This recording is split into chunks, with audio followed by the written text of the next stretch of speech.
todos somos hijos de nuestro tiempo. Ninguno nos podemos explicar a nosotros mismos sin el momento en el que nos ha tocado vivir.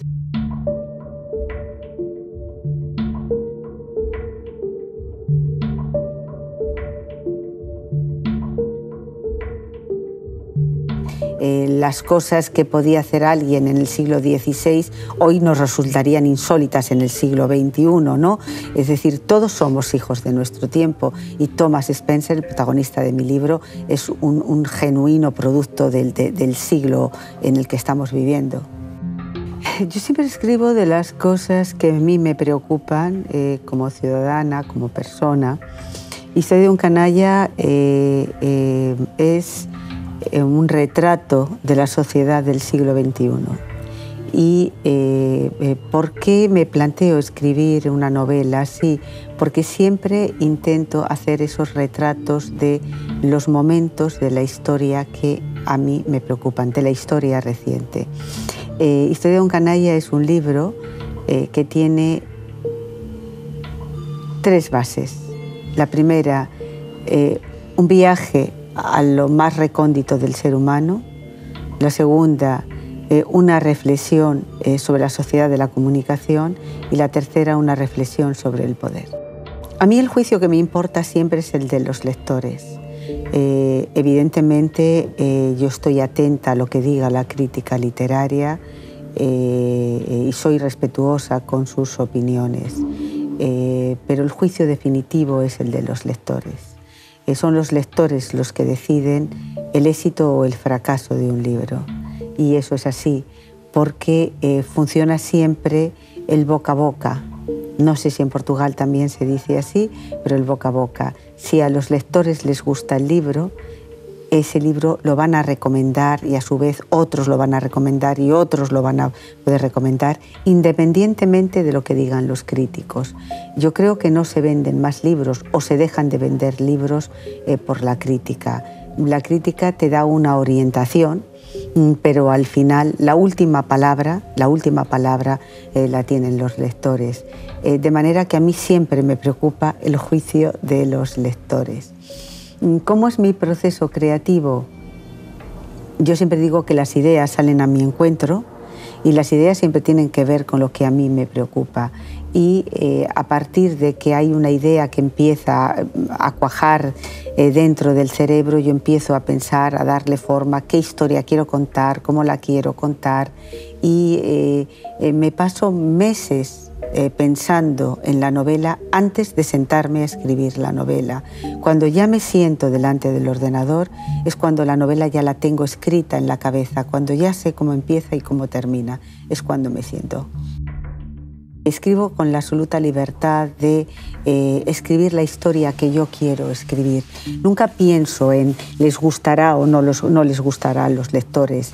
Si pensara eso, no sería libre a la hora de escribir. Estaría preocupada por complacer a los lectores. Y yo creo que a los lectores no les puedes complacer intentándolo, sino que tú tienes que escribir desde la honradez de la historia que quieres contar, de la manera que la quieras contar, independientemente de cuál vaya a ser después el juicio final. Pero no puedes sentarte a escribir pensando en quiero vender libros o quiero caerle simpático a los lectores. Es una pregunta que me hacen muchos lectores: ¿se nace malo o se hace uno malo? Yo no tengo respuestas. Mi personaje es un personaje que es víctima de su infancia. Es decir, yo creo que la infancia nos marca a todos y lo que somos cuando somos mayores, cuando maduramos, tiene que ver con las vivencias de nuestra infancia.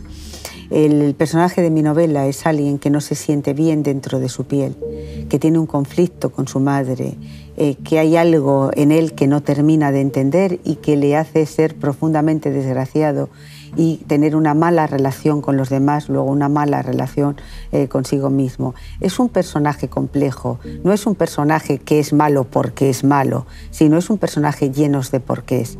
Y a mí me gustaría que los lectores no se quedaran con el trazo grueso, sino que hicieran una reflexión de los porqués de este personaje. Lo que quería es hacer una reflexión sobre la oscuridad del alma. Eso es lo que quería proponer a los lectores, y una reflexión sobre cómo la infancia marca el destino de las personas y cómo en esa arcilla tierna que son los niños, cualquier suceso, cualquier hecho puede dejar una huella que marque para el resto de su vida su comportamiento y su manera de relacionarse con los demás. Esa es la reflexión en cuanto a esa parte del libro que es ese viaje a lo más hondo del ser humano. Luego están las otras dos reflexiones que yo planteo en este libro, y es cómo se manejan los hilos del poder o cómo nos ha cambiado la sociedad de la comunicación a través de las nuevas herramientas. Hago una crítica feroz a ciertos tipos de políticos y a ciertos tipos de periodistas. Yo creo que tanto los políticos son un reflejo de la sociedad. Los políticos no vienen de Marte. Los políticos nacen entre nosotros y a veces son un espejo en el que no nos gusta mirarnos porque tienen los defectos, también las virtudes de la propia sociedad.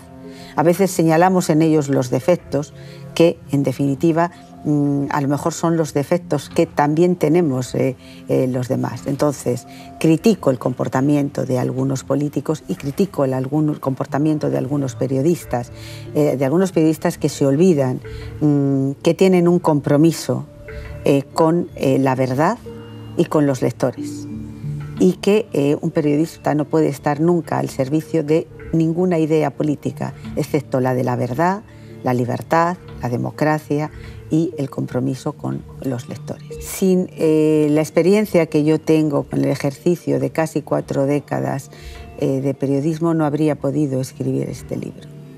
Es decir, los periodistas tenemos la suerte de tener un sillón en primera fila de todo lo que sucede, ¿no? Entonces somos testigos privilegiados de lo que sucede para contárselo a los demás, y eso te hace tener un conocimiento de la realidad y del poder y de cómo se mueven los hilos del poder que lógicamente un ciudadano de a pie no lo tiene. No creo que las mujeres queden a la sombra, pero sí es verdad que al tratarse de un libro sobre el poder sigue estando en manos de los hombres, y las mujeres tenemos todavía que dar muchas batallas para alcanzar la plena igualdad. Es verdad que en Occidente las cosas han cambiado y que realmente las mujeres nos hemos ido abriendo paso a codazos para ocupar un lugar en la sociedad en la que nos ha tocado vivir. Pero no creo, en mi libro lo que recoge es esa lucha de las mujeres por tener ese lugar que les corresponde en la sociedad, que a veces es una lucha o un camino mucho más complicado que el de los hombres, porque la estructura de poder sigue estando en manos de ellos, no por mucho tiempo. Ganaremos. La verdad es que cuando yo me pongo a escribir una novela, no me pongo a pensar en que quiero dar doctrina, ¿no? Es decir, una novela es contar una historia, aunque es verdad que al final todas las historias terminan impregnadas también de los elementos que por lo menos a uno le preocupan. Yo la causa del feminismo la he defendido en el ejercicio de la profesión de periodista y en mi vida personal, ¿no? en mi vida privada. Y es un compromiso que voy a tener mientras haya una sola mujer en el mundo que no está en pie de igualdad con los hombres. Mientras haya una sola mujer que sea discriminada por el hecho de ser mujer, yo voy a ser feminista. En estos momentos hay millones de niñas que no pueden acceder a la educación porque son niñas. Hay millones de niñas a las que casan siendo unas niñas en nombre de unas costumbres y de costumbres. Iba a decir una cultura, pero eso no es cultura, eso son costumbres que realmente son costumbres deleznables. Millones de niñas a las que se les somete a la ablación del clítoris en nombre de unas costumbres que lo que hacen es realmente torturar a las mujeres.